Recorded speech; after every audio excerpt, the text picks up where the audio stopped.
दोस्तों, आज की कहानी है मम्मी जी हमसे जेठ जेठानी वाली।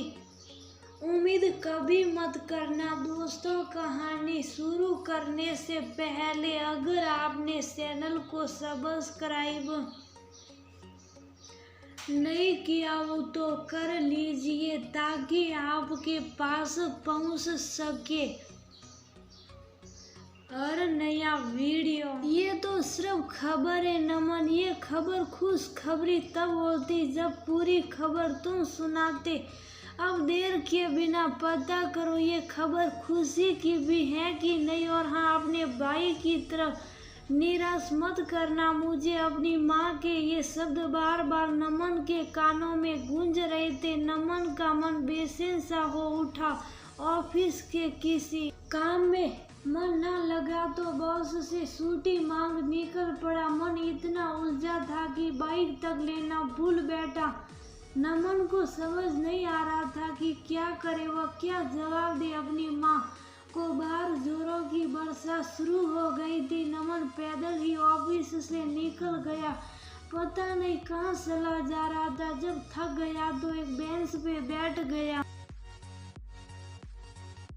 नमन का जन्म एक बेहद रूढ़िवादी जमींदार परिवार में हुआ था, जहाँ बेटा होना गौरव की बात थी तो बेटी होना किसी अपमान से कम न था। नमन की माँ जानकी देवी बेहद कड़क स्वभाव की महिला थी। अपने पति के मृत्यु के बाद अपने दोनों बेटों को अपने दम पर पाला था। उनके घर में पत्थर की लकीर होती। किसी की भी हिम्मत नहीं थी कि उनकी बात को काट सके। जानकी देवी के अनुसार कुल की मान मर्यादा बेटे ही आगे बढ़ा सकते थे। बेटियां तो सिर्फ माता पिता के सर का बोझ होती थी। कम पढ़ी लिखी जानकी देवी अपने दोनों बेटों को पढ़ाई में कोई कसर नहीं छोड़ी थी, लेकिन कम उम्र में पिता का साया सर से उठ जाने के कारण अमन की रुचि पढ़ाई में बिल्कुल नहीं लगी। इसलिए अमन गांव की जमींदारी का काम देखने लगा। वही नमन पढ़ने में तेज था। पढ़ लिख कर बड़े शहर में अच्छी नौकरी पा लिया। समय के साथ जानकी देवी ने अमन की शादी रीना के साथ कर दी। साल बीतते बीतते रीना के पैर भारी हो गए। अमन बहु उम्मीद से है कल ही शहर ले जा और जांच करवा ले। बेटा हुआ तो ठीक, वरना अमन अपनी पत्नी से बहुत प्यार करता था। साथ ही अपने अजन्मे बच्चे से भी मोह बंधन में बंध चुका। कैसे माँ को मना करे, क्या कहे, वो समझ ही नहीं पा रहा था। माँ का डर इस कदर था कि पत्नी और बच्चे का मोह उस डर के आगे बौने हो गए। आज्ञाकारी बेटा बनते बनते जिम्मेदारी पति और पिता कहीं खो गया था। वे मन से जांच करवाया अमन ने, और जो डर था वह सच साबित हुआ। रीना के पेट में लड़की थी। अमन और रीना के लाख मिन्नतें करने के बाद भी जानकी जी नहीं मानी और गांव की दाई बुला बच्चा गिराने का हुक्म दे दिया। रोती बिलखती रीना की एक ना सुनी। उसकी सास ने दाई ने अपना काम कर दिया।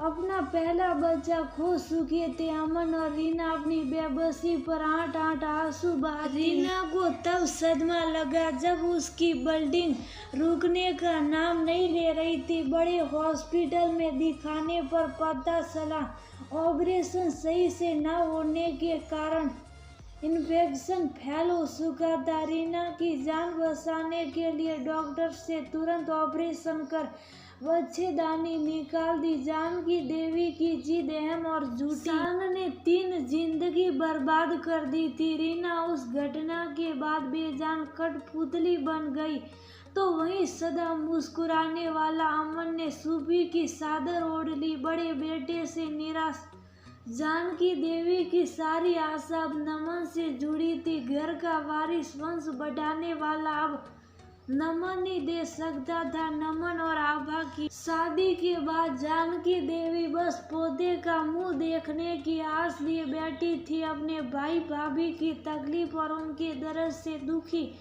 नमन भी था। हर वक्त खिलखिलाती भाभी और हंसी मजाक करते भाई की सूफी। उनके अनकहे दुख, उनकी निराशा उसे कसोट जाती थी। अपने भाई जैसा निराश मत करना। मुझे अपनी माँ के ये शब्द जैसे नमन को पागल किए जा रहे थे। निर्णय तो लेना ही था। आज काफी देर सोचने के बाद नमन ने फैसला ले लिया।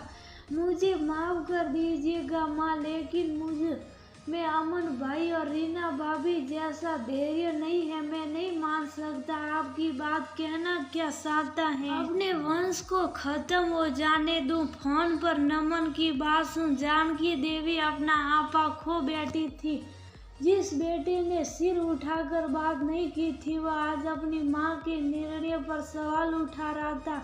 ये बात जानकी जी के लिए असहनीय थी। कौन सा कुल और कौन सा वंश माँ, मुझे तो ये भी पता नहीं कि मैं किसके कुल का नाम आगे बढ़ा रहा हूँ। तो फिर जो जन्मा ही नहीं उससे कैसी उम्मीद? आज जहाँ लड़कियां लड़कों से कंधा मिलाकर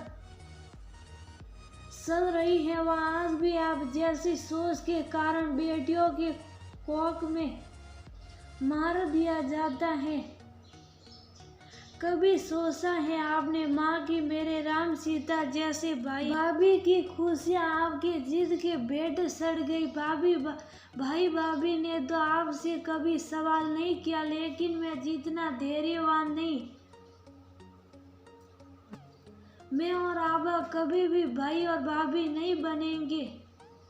बेटा हो या बेटी, मेरे लिए एक समान है। दोनों ही मुझे उतने ही प्यारे होंगे और मेरे इस निर्णय में कोई साथ दे ना दे मुझे फर्क नहीं पड़ता। सोच लो नमन, अगर मेरी बात नहीं मानी तो सोच लिया है माँ। आप एक औरत होकर भी भाभी का दुख ना समझ सकी, इसलिए अब आपसे भी मुझे कोई उम्मीद नहीं है।